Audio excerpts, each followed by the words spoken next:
Hello दोस्तों, स्वागत है आपका हमारे चैनल गामा कैरियर क्लासेस में। दोस्तों, फिजिक्स की सीरीज़ में आज हम लोग का नवा लेक्चर है और नवे लेक्चर में आज हम लोग उसी के आगे को जो हम लोग ने 8वें लेक्चर में ये देख लिया था कि हम लोग फोकस दूरी, वक्रता त्रिज्या और वस्तु की दूरी, प्रतिबिंब की दूरी की बात नहीं करी थी, केवल वस्तु की दूरी यू की बात करी थी। इन सब चीज़ों को हम लोग किन चिन्हों के साथ लेंगे और कब हम लोग प्लस चिन्ह का प्रयोग करेंगे, कब हम लोग माइनस चिन्ह का प्रयोग करेंगे, ये हम लोग पिछले वीडियो में देख चुके हैं। जो भी बच्चे इस चैनल पर पहली बार आए हैं वो वीडियो को सब्सक्राइब कर लें, चैनल को सब्सक्राइब कर लें, शेयर करें, लाइक करें और पिछले वीडियो ज़रूर देख लें ताकि उन लोग को फिजिक्स एक अच्छी सी फिजिक्स समझ में आए। ठीक है दोस्तों, तो अब हम लोग उसी के आगे लेक्चर को बढ़ाते हैं और आज हम लोग अपना स्टार्ट करते हैं आज का ये शानदार सेशन। ठीक है दोस्तों, तो सभी लोग अपनी कॉपी निकाल लीजिए, पेन निकाल लीजिए और बिल्कुल फोकस साथ स्टार्ट हो जाइए काम करना। तो दोस्तों, उसी के आगे एक बात जो मैं आपको बताना चाहूँगा, सभी लोग हेडिंग लगाइए, फोकस दूरी और वक्रता त्रिज्या में संबंध।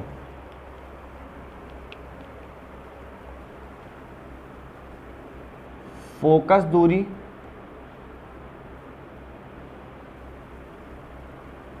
तथा वक्रता त्रिज्या में संबंध।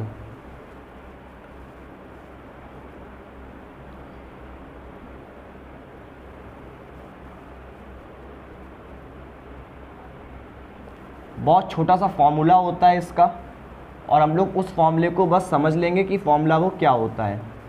ठीक, और अपने इस फॉर्मूले को अपने माइंड में रखना क्योंकि ये आगे काम आएगा। ठीक, फोकस दूरी तथा वक्रता त्रिज्या में एक रिलेशन होता है। ठीक, इसी को हम लोग बोलेंगे कि relation between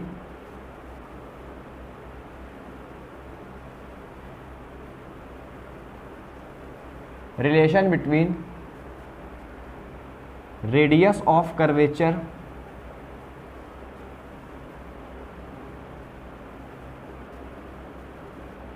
and focal length, यानी कि फोकस दूरी।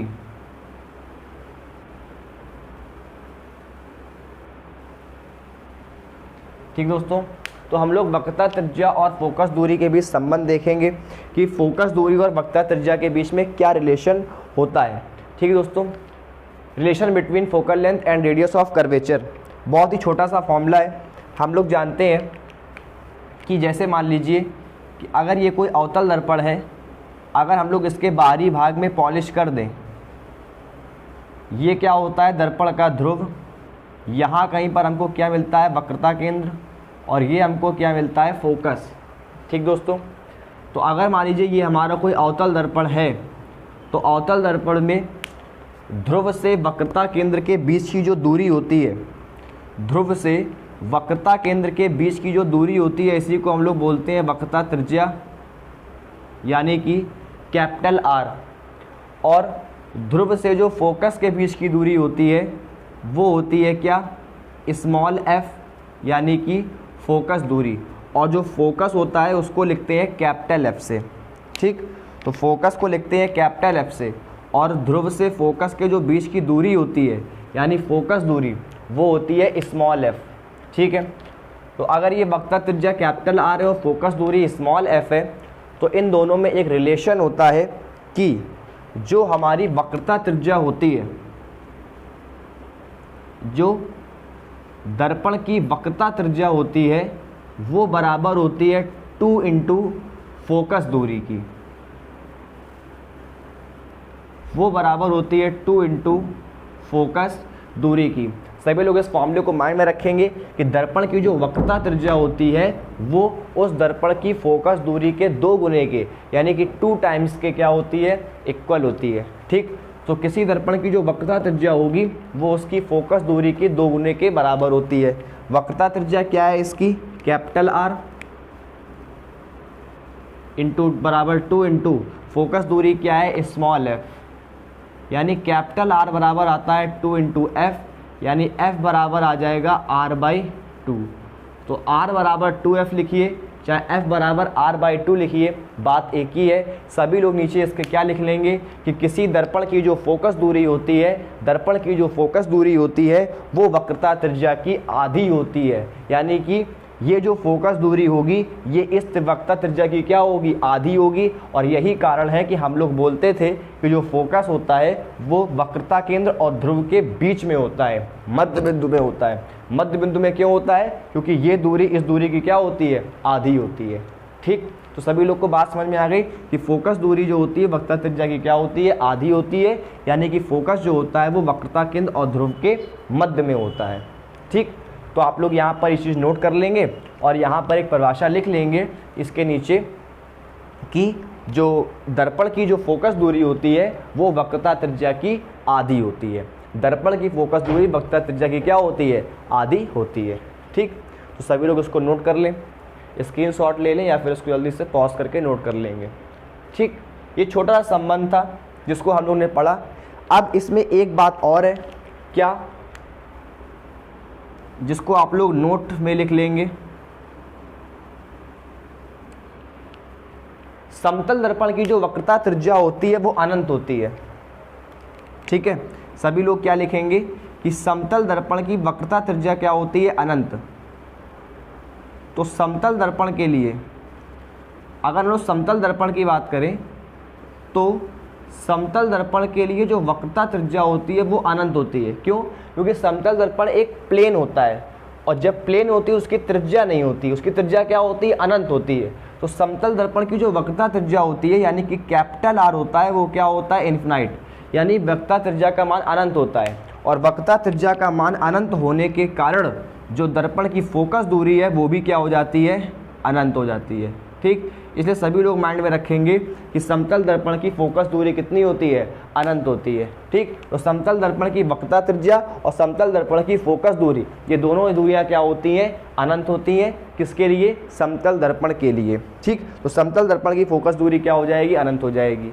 ठीक है, और हम लोग कल समझ चुके थे कि अवतल दर्पण में क्या होता है कि आर भी माइनस का होता है और एफ भी किसका होता है, माइनस का, ऋणात्मक होता है। जबकि उत्तल दर्पण में क्या होता है कि F और R ये दोनों किसके होते हैं, प्लस के होते हैं। ठीक है, तो सभी कोई बात समझ में आ गई, सभी लोग इतना नोट कर लेंगे। क्या, फोकस दूरी बता हम संबंध क्या होता है कि F बराबर r/2 यानी फोकस दूरी वक्रता त्रिज्या की आधी होगी। समतल दर्पण की फोकस दूरी कितनी होती है, अनंत। क्यों, क्योंकि इसकी वक्रता त्रिज्या क्या होती है, अनंत होती है। ठीक है दोस्तों, सभी लोग उसको नोट कर लेंगे आराम से। अब हम लोग सब नोट कर लिया। ठीक, अब हम लोग क्या करेंगे, अब हम लोग इसके आगे डेरिवेशन में बढ़ेंगे। हम लोग सभी लोगों ने हाई स्कूल में एक फॉर्मूला पढ़ा था कि 1/f बराबर 1/v प्लस 1/u, वहाँ पर प्रूविंग भी थी इसकी। ठीक है दोस्तों, उसी प्रूविंग को हम लोग को आज करना है क्योंकि वो प्रूविंग बेसिक प्रूविंग है बहुत ही, लेकिन फॉर्मूला बहुत ही इंपॉर्टेंट है जिससे आगे आने वाले न्यूमेरिकल बहुत लगते हैं। ठीक, इसलिए सभी लोग हेडिंग लगाइए दर्पण सूत्र। सभी लोग हेडिंग क्या लगा लेंगे, दर्पण सूत्र। तो सभी लोग की हेडिंग पड़ गई होगी दर्पण सूत्र यानी कि मिरर फॉर्मूला। दोस्तों इस सूत्र में हम लोग एक फॉर्मूला प्रूव करेंगे। उस फॉर्मूले को आप सभी लोग जानते होंगे, हाई स्कूल में फॉर्मूला वो प्रूव हुआ था कि 1/f बराबर 1/v प्लस 1/u। दोस्तों इस फॉर्मूले को हम लोग यहाँ पर प्रूव कर सकते हैं। हम लोग पहले इस फॉर्मूले को अवतल दर्पण से प्रूव करेंगे और फिर इसी फॉर्मूले को हम लोग उत्तल दर्पण से प्रूव करेंगे। ठीक, तो हम लोग पहले प्रूव करेंगे अवतल दर्पण से और उसके बाद प्रूव करेंगे उत्तल दर्पण से। ठीक है दोस्तों, तो सभी लोग हेडिंग लगाइए अवतल दर्पण के लिए।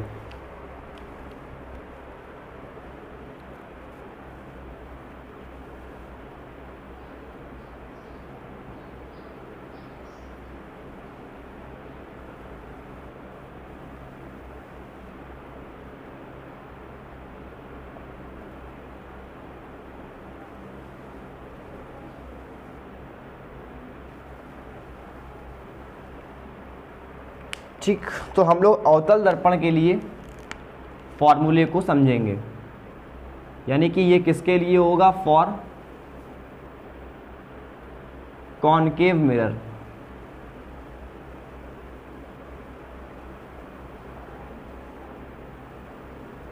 ठीक, तो ये फॉर्मूला पहले हम लोग अवतल दर्पण से प्रूव करेंगे और फिर बाद में उत्तल दर्पण से भी इसको प्रूव करेंगे। तो ध्यान से समझिएगा अवतल दर्पण का। अवतल दर्पण में क्या होता है कि जैसे मान लीजिए कि ये एक हमारा अवतल दर्पण है। अवतल दर्पण के हम लोग सभी लोग जानते हैं कि अवतल दर्पण की पहचान होती है कि इसके उभरे हुए भाग में क्या होती है, पॉलिश होती है। तो हम लोग इसके उभरे हुए भाग में क्या कर देंगे, पॉलिश कर देंगे। इसके बाद ये दर्पण का क्या हो जाएगा, ध्रुव। ये दर्पण का क्या हो जाएगा, ध्रुव, जिसको हम लोग बोलेंगे P। ये दर्पण का ध्रुव है P। ये हो गया इसका द्वारक M1 M2। ये हो गया द्वारक M1 और M2। ठीक, यहाँ पर हमको इसका मिलेगा वक्रता केंद्र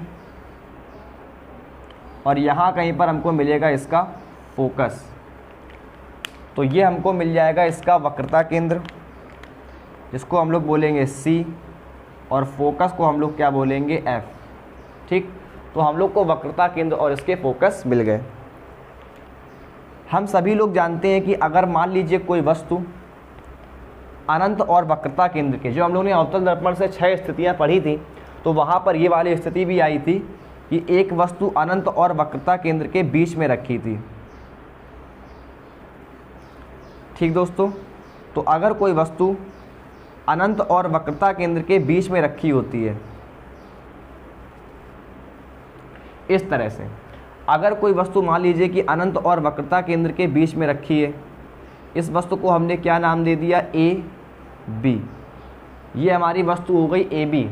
अगर कोई वस्तु अनंत और वक्रता केंद्र के बीच में रखी है तो पहली किरण उससे चलती है मुख्य अक्ष के समांतर, और जो किरण मुख्य अक्ष के समांतर चलेगी,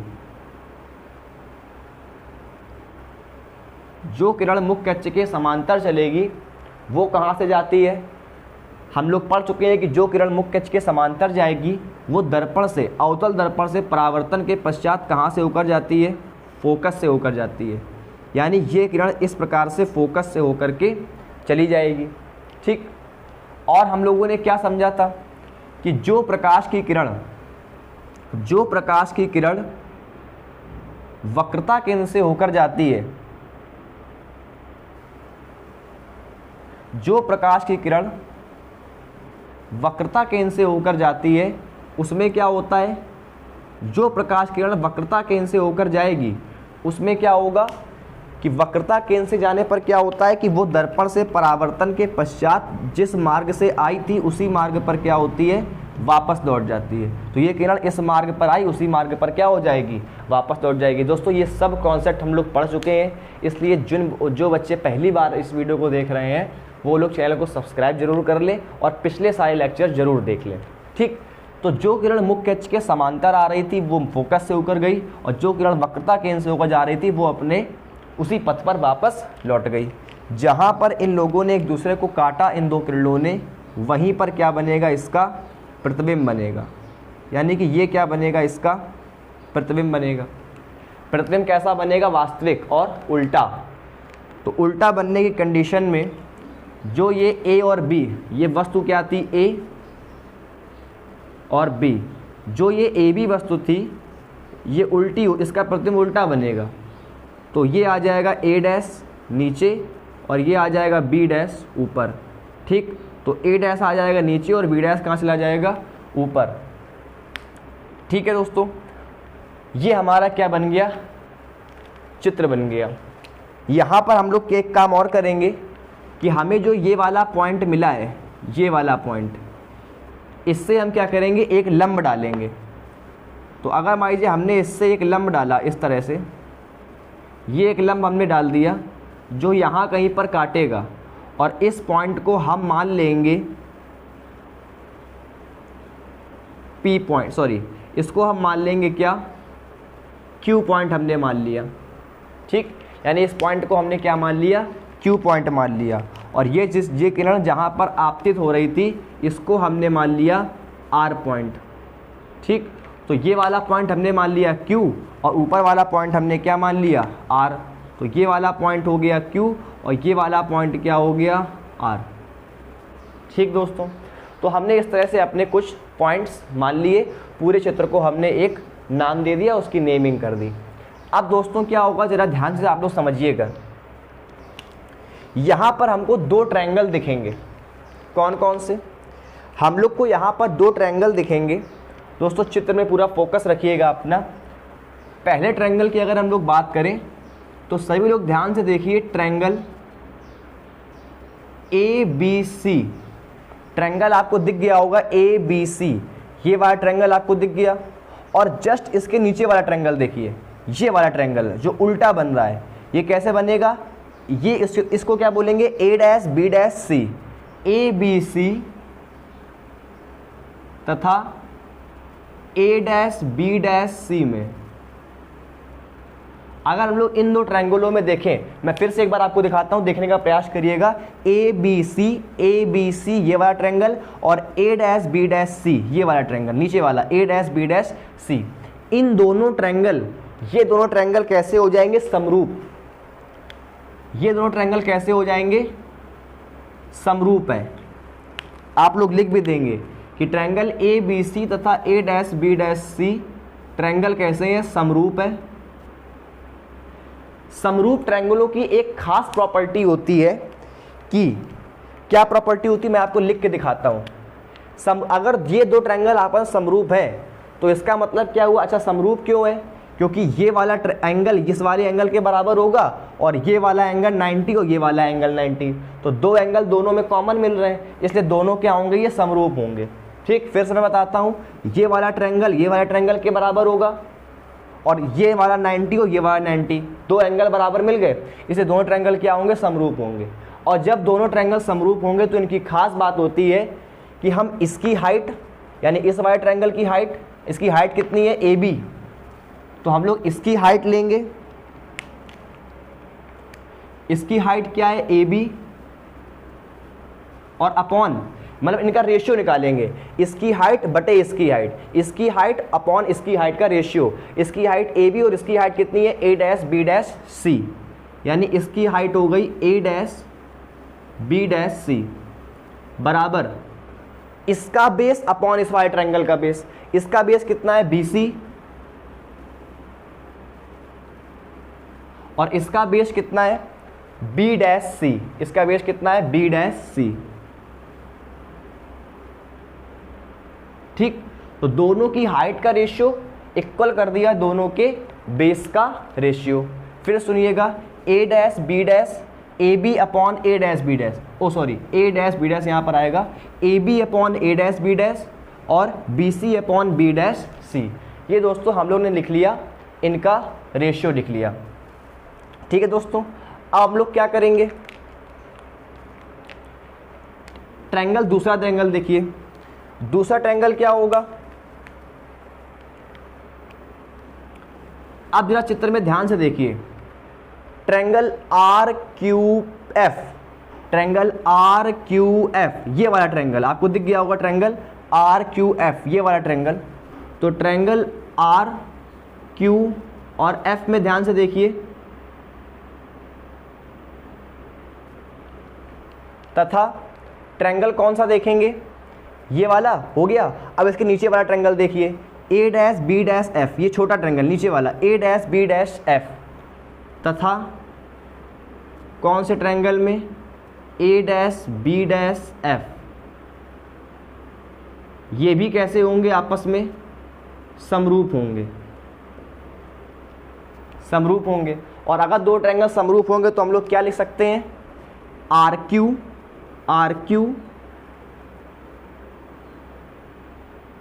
बटे इसका हाइट RQ और इसकी हाइट A-B,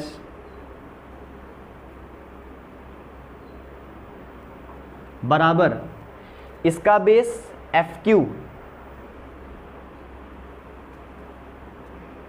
और बटे इसका बेस B-F।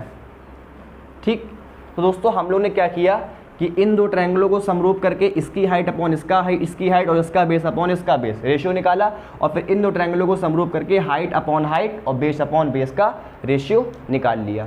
ठीक है दोस्तों।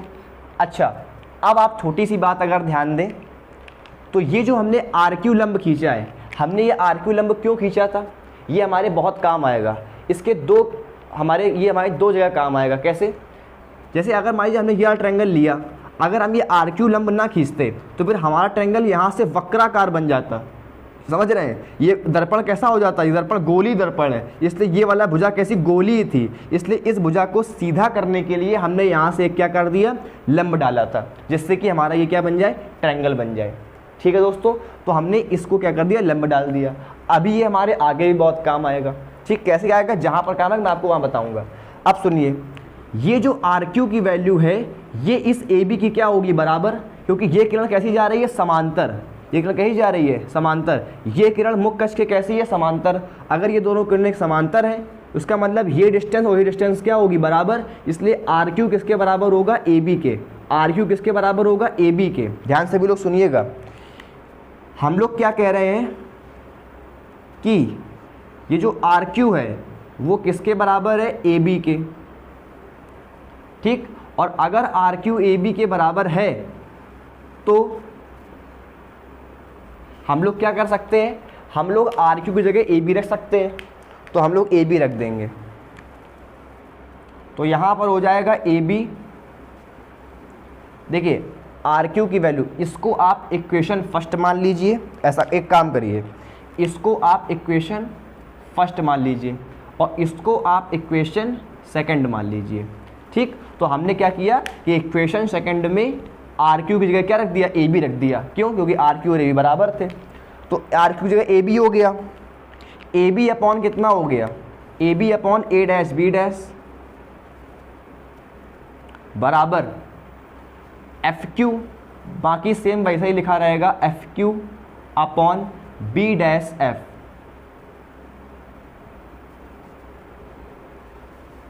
ठीक, तो F Q upon B dash F. ठीक है दोस्तों, ये पड़ जाएगी इक्वेशन नंबर थर्ड। दोस्तों मेरे ख्याल से आप लोग को इतना पूरा समझ में आया होगा। पहले इन दो ट्रायंगलों में रेशियो लगाया हाइट और बेस का, इन दो ट्रायंगलों में रेशियो लगाया हाइट और बेस का, और फिर हमने आर क्यू की जगह क्या रख दिया, ए बी रख दिया, आर क्यू जगह ए बी रख दिया, और समीकरण नंबर इक्वेशन नंबर थर्ड हमको मिल गई। ठीक है, तो जरा एक मिनट इसको देख लीजिए, रिवाइज करें, कोई दिक्कत हो जल्दी बताइए, फिर हम लोग आगे बढ़ते हैं इसके।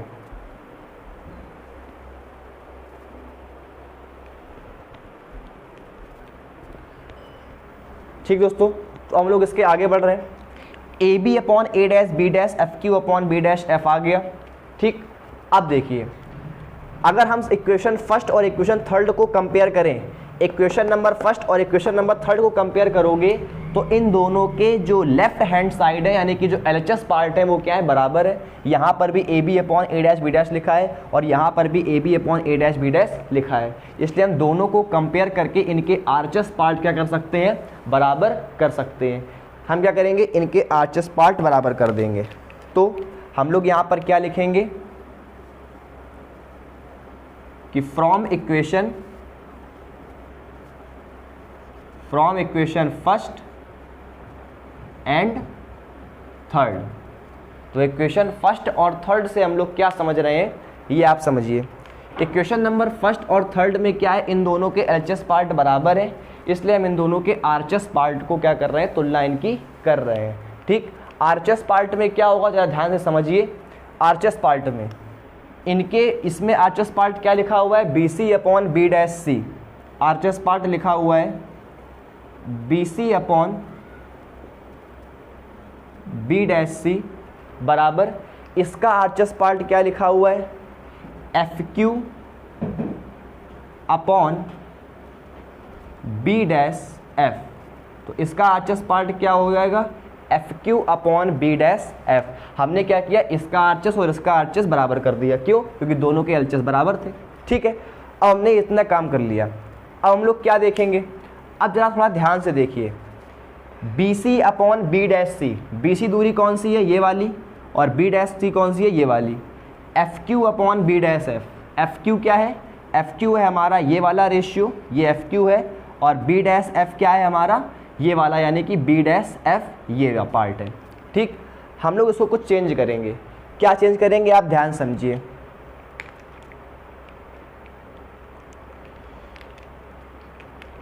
बी सी को हम लोग क्या लिख सकते हैं, ध्यान से देखिए, चित्र में दूरी आपको क्या दिख रही है, इस फिगर में आपको बी सी क्या दूरी दिख रही है, बी सी ये डिस्टेंस है, ये दूरी क्या है, BC है।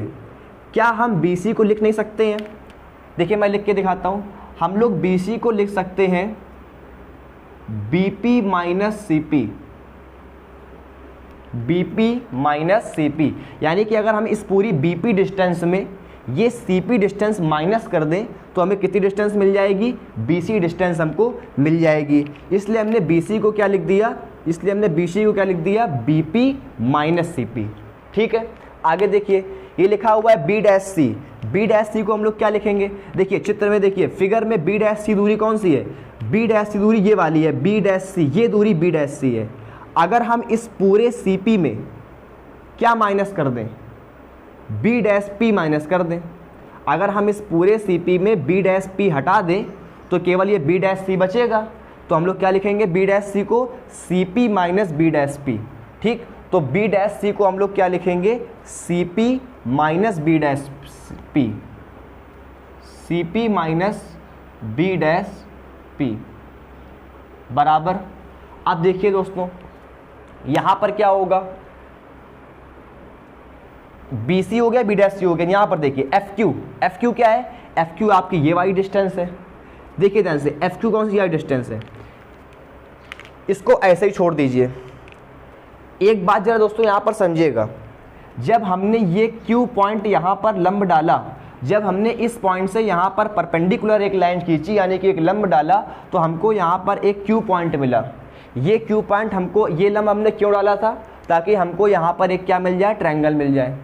जब हम यहाँ पर ये लंब डालते हैं और हमको ये Q पॉइंट मिलता है तो हम लोग को साफ साफ दिखाई दे रहा है कि ये जो Q पॉइंट है ये P के बिल्कुल निकट में है, यानी कि P के बहुत क्या है, पास में है ये Q पॉइंट।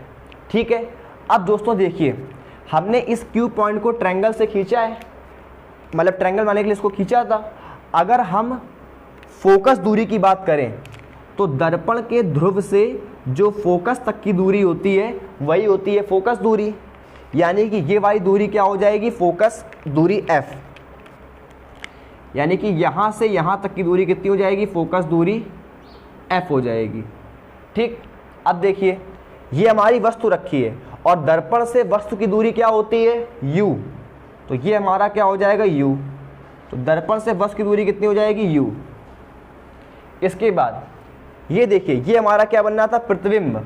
तो प्रतिबिंब की दूरी क्या होती है, V, इसलिए ये क्या हो जाएगी, प्रतिबिंब की दूरी V। ठीक, अब दोस्तों ये क्या है, C, यानी कि वक्रता केंद्र, और दर्पण के ध्रुव से वक्रता केंद्र की जो दूरी होती है वो क्या कहलाती है, वक्रता त्रिज्या, यानी कि कैपिटल R। ठीक है, और सारी दूरियां कहाँ से मापी जाती हैं, ध्रुव से मापी जाती हैं। कहाँ से मापी जाती हैं, ध्रुव से। इसलिए ये Q पॉइंट इसके P के क्या है, बहुत निकट है, इसलिए सारी दूरियां हम कहाँ से लेंगे, ध्रुव से ही लेंगे। जबकि हमने ट्रायंगल किसको यूज किया है, RQ को। ठीक है, ट्रायंगल हमने कौन सा यूज किया है, RQ, इसलिए हम लोग Q पॉइंट को P के बहुत निकट मानेंगे। इसलिए सारी दूरियां क्या लेंगे, QF ना बोलकर क्या बोलेंगे, इसको PF बोलेंगे। देखिए हमने यहाँ से इसको क्या बोला है, FQ बोला है, हमने क्या बोला है इसको, FQ, लेकिन FQ कोई दूरी नहीं है, दूरी कौन सी है, PF। PF दूरी क्या है, हमारी फोकस दूरी है, इसलिए हम QF को क्या लिख देंगे, PF लिख देंगे। क्यों, क्योंकि Q पॉइंट जो है वो P के क्या है, बहुत ही ज़्यादा निकट है, इसलिए हम लोग ये QF को क्या लिख देंगे, PF। लगभग PF के क्या होगा, वो बराबर होगा। ठीक है, अप्रॉक्सीमेटली वो क्या होगा, QF जो होगा वो PF के क्या होगा, बराबर होगा। दोस्तों मेरी बात फिर से सुनिए आप लोग, हमने क्या किया कि हमने इस पॉइंट पर जब लंब खींचा था, परपेंडिकुलर ड्रॉ किया था, तो हमें एक पॉइंट यहाँ पर Q मिला था। अब ये हमारे पास डिस्टेंस आ रही है FQ, यानी कि QF। ठीक है, अब ये FQ दूरी, अब जो ये FQ दूरी है ये कोई दूरी तो है नहीं, दूरी कौन सी है, PF। PF कौन सी दूरी है, फोकस दूरी, इसलिए हम इस QF का लिख देंगे, PF लिख देंगे। क्यों, QF PF के बराबर कैसे हो जाएगा, क्योंकि Q पॉइंट जो है वो P के क्या है, बहुत ही ज़्यादा नियर है, बहुत ज़्यादा पास में है, बहुत ज़्यादा निकट है, इसलिए हम लोग Q को क्या मान लेंगे, बिल्कुल P को लगभग मान लेंगे कि जो FQ दूरी होगी वो लगभग किसके बराबर होगी, PF के बराबर होगी। ठीक, तो यहाँ पर आप लोग एक बात लिख भी देंगे, क्या, इस लाइन के पहले वाली बात लिखेंगे, यहाँ पर क्या लिखेंगे आप इस लाइन के पहले, कि जो Q पॉइंट है, यानी जो Q बिंदु है वो P के अति निकट है, अति निकट है, यानी बहुत पास में है। अतः हम लोग क्या लिख सकते हैं कि जो हमारा ये FQ दूरी होगी, जो हमारी ये FQ दूरी होगी वो बराबर होगी या लगभग बराबर होगी किसके? FP के बराबर होगी। ठीक, तो हमारी जो FQ दूरी होगी वो लगभग किसके बराबर होगी? यहाँ पर लगभग का साइन लगाइए, लगभग किसके बराबर होगी? FP के बराबर होगी, क्योंकि Q पॉइंट P के क्या है? बहुत ज़्यादा पास में है, इसलिए। तो FQ क्या लिख देंगे? FP लिख देंगे। तो दोस्तों हम लोग क्या करेंगे कि ये हमारा जो FQ लिखा है इसको क्या लिख देंगे?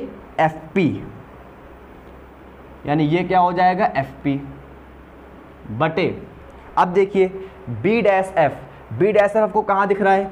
ये B डैश है और ये F है, तो B डैश F कैसे निकालेंगे?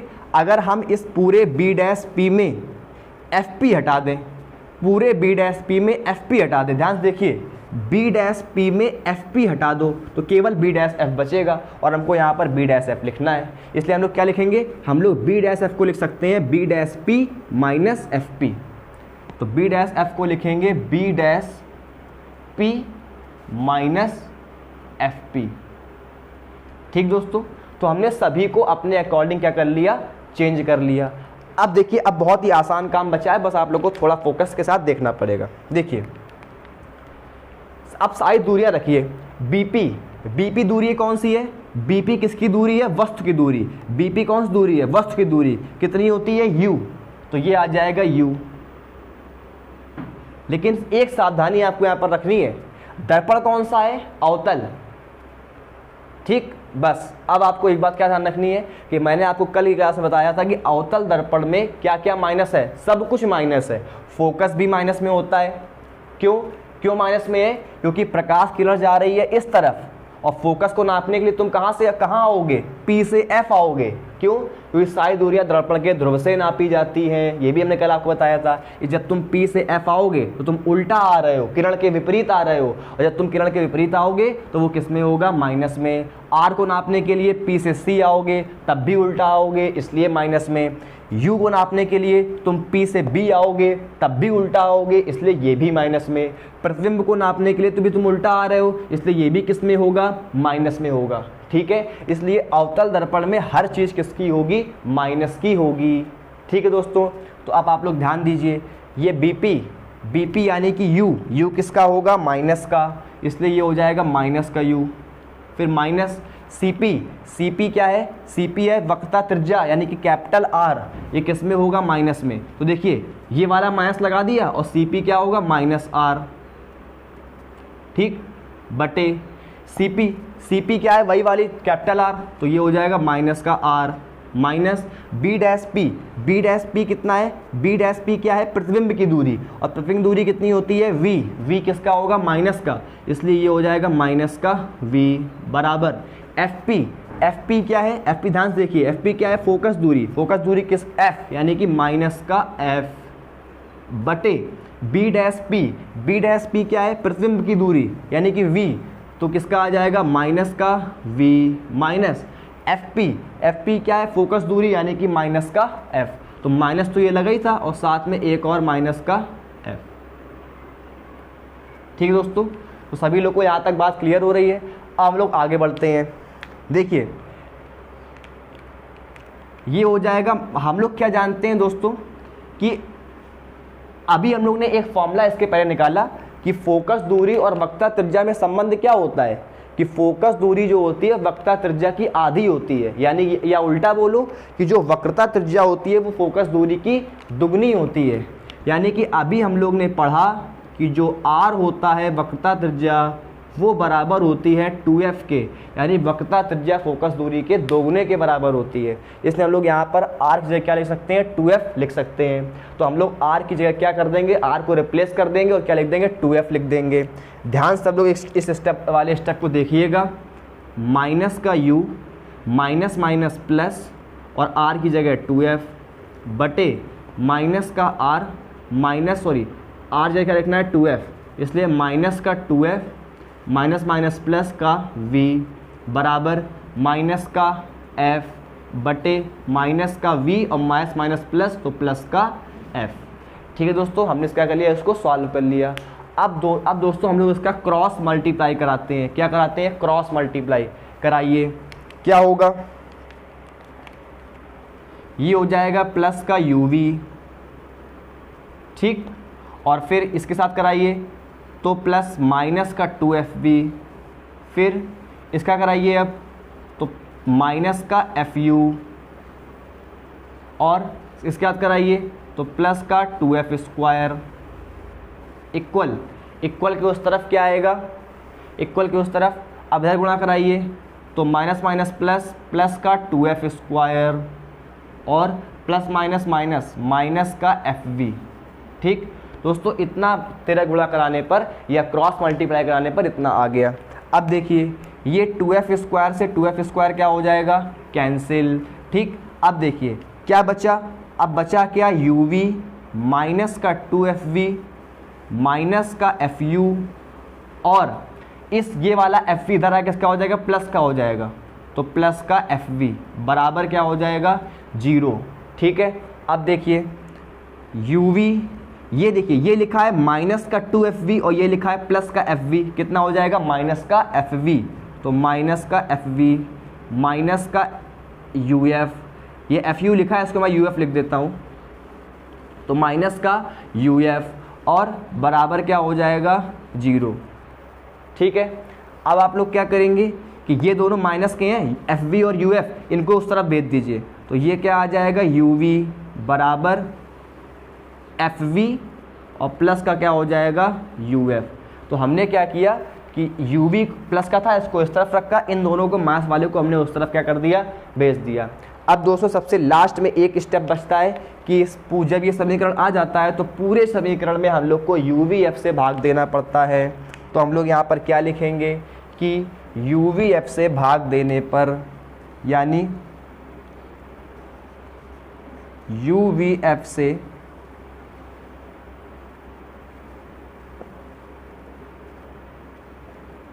भाग देने पर, यानी डिवाइडिंग बाय uvf,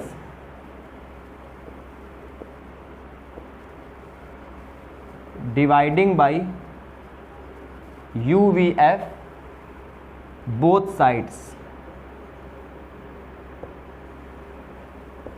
तो dividing by uvf in both sides, इन दोनों पक्षों में हम लोग uvf से भाग दे देंगे। तो क्या आएगा? यहाँ पर आएगा uv और अपॉन में क्या आ जाएगा? uvf बराबर, यहाँ देखिए दोनों में अलग अलग करिए, यहाँ आ गया fv और अपॉन में क्या आ जाएगा? uvf, प्लस उस तरफ क्या लिखा है? uf और अपॉन में क्या आ जाएगा? uvf, यानी uf और अपॉन में क्या आ जाएगा? uvf। ठीक है दोस्तों, तो हमने क्या किया? पूरे क्वेश्चन में uvf से भाग दे दिया। देखिए uv से uv कैंसिल हुआ, यहाँ fv से fv कैंसिल हुआ, और यहाँ uf से u और f कैंसिल हो गए। क्या बचा?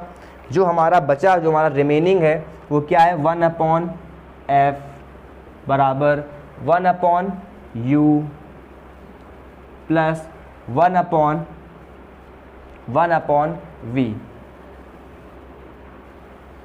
तो दोस्तों ये हमारा क्या हो गया? दर्पण सूत्र का फॉर्मूला 1/f बराबर 1/v प्लस 1/u, या फिर जो ये आया है 1/f बराबर 1/u प्लस 1/v। बात एक ही है, चाहे v इस तरफ ले आइए चाहे v उस तरफ चले जाइए। ठीक, तो सभी लोग के दर्पण सूत्र का फॉर्मूला आ गया कि 1/f बराबर 1/v प्लस 1/u। दोस्तों मैं आपको एक बार जल्दी से रिवाइज करा देता हूँ, क्विक रिवीजन करते हैं इसका। सबसे पहले हमने क्या किया कि एक वस्तु रखी दर्पण वक्रता केंद्र और अनंत के बीच में, इसका प्रतिबिंब कहाँ बनेगा? वक्रता केंद्र और फोकस के बीच में। ये पैरेलल गई तो फोकस से आई, और ये वक्रता केंद्र से गई तो उसी मार्ग पर क्या हो गई? वापस आ गई। अब क्या होगा कि हमने क्या किया? एक लंब खींचा, इस परपेंडिकुलर ड्रॉ किया, ये Q पॉइंट पर मिलता है, ये वाला Q पॉइंट इसके बहुत ही क्या है? निकट होगा, लगभग इसके पास में होगा, इसलिए हम लोग ये FQ दूरी किसके बराबर मानते हैं? FP दूरी के बराबर मानते हैं, जैसा कि हम लोग ने यहाँ पर माना है कि FQ दूरी लगभग किसके बराबर है? FP के। हमने एक बार इन दो ट्रायंगलों को क्या किया? सिमिलर यानी कि समरूप किया, तो इसकी हाइट अपॉन इसकी हाइट और इसका बेस अपॉन इसका बेस, इक्वेशन नंबर फर्स्ट। फिर उसी प्रकार इस वाइट ट्रायंगल में भी इसकी हाइट अपॉन इसकी हाइट, इसका बेस अपॉन इसका बेस, इस प्रकार समीकरण नंबर सेकंड। फिर देखिए ये आर क्यू जो है ये इस ए बी के क्या है बराबर, आर क्यू ए बी के बराबर था, इसलिए हमने यहाँ पर ए बी को पुट कर दिया आर क्यू को रिप्लेस करके। थर्ड इक्वेशन में हमने क्या देखा कि फर्स्ट और थर्ड में एलएचएस पार्ट बराबर है, इसलिए हमने इनके आरएचएस पार्ट क्या कर दिए, इक्वल कर दिए। और फिर वही वाली बात जो मैंने अभी आपको यहाँ पर बताई कि एफ क्यू दूरी जो होगी वो लगभग किसके बराबर होगी, एफ पी के। क्यों? क्योंकि क्यू पॉइंट पी के क्या है, बहुत ही ज़्यादा निकट है। ठीक, दोनों को मैंने बराबर कर दिया, तो मैंने एफ क्यू जो क्या लिख दिया, एफ पी लिख दिया, एफ क्यू को हटा दिया और क्या लिख दिया, एफ पी लिख दिया। इसके बाद दोस्तों मैंने इन दूरियों को अपने अकॉर्डिंग जो दूरियाँ हमको पता थी, ठीक, जैसे कि मान लीजिए ये बी सी लिखा था तो हमने बी सी को क्या लिख दिया है, B P minus C P. ठीक, बी डैश सी को क्या लिख दिया है, बी डैश सी को लिख दिया है C P minus B dash P, C P minus B dash P. F P ये वैल्यू हमको पता थी क्योंकि ये क्या है, फोकस दूरी है, इसलिए हमने इसको ऐसे ही लिखा रहने दिया। फिर ये जो लिखा था बी डैश एफ, इसको हमने क्या लिख दिया, B P minus B dash P minus F P, तो B dash P minus F P. फिर सारी वैल्यू हमने यहाँ पर रख दी। बी पी क्या है, वस्तु की दूरी, माइनस में क्यों, क्योंकि अवतल दर्पण है। इसके बाद ये जैसे बी डैश पी, देखिए बी डैश पी क्या है, प्रतिबिंब की दूरी यानी कि v, अवतल दर्पण है इसलिए वो माइनस में रहेगी। ठीक, तो सारी वैल्यू हमने चिन्ह के साथ रख दी। फिर हम लोग ये रिलेशन जानते हैं कि r इक्वल टू एफ, जहाँ जहाँ लिखा था r वहाँ उसको रिप्लेस कर दिया और वहाँ पर 2f लिख दिया। फिर मैंने इसको सॉल्व कर लिया क्रॉस मल्टीप्लाई करा करके, और लास्ट मैंने दोनों इक्वेशन में दोनों साइड में u v f से भाग दे दिया, जिससे कि हमारा फॉर्मूला निकल के आता है 1/f बराबर 1/v प्लस 1/u। तो दोस्तों ये जो फॉर्मूला निकल के आया ये दर्पण सूत्र का फॉर्मूला होता है, किसके लिए, अवतल दर्पण के लिए। लेकिन आपको एक बात जानकर खुशी होगी और आप लोग शायद जानते भी होंगे कि उत्तल दर्पण के लिए भी यही फॉर्मूला होता है 1/f बराबर 1/v प्लस 1/u। यानी कि ये जो फॉर्मूला आपने प्रूफ किया है ये दोनों दर्पणों के लिए होता है। आज हम लोग ने इस फॉर्मूले को अवतल से प्रूफ किया है, कॉनकेव मिरर से।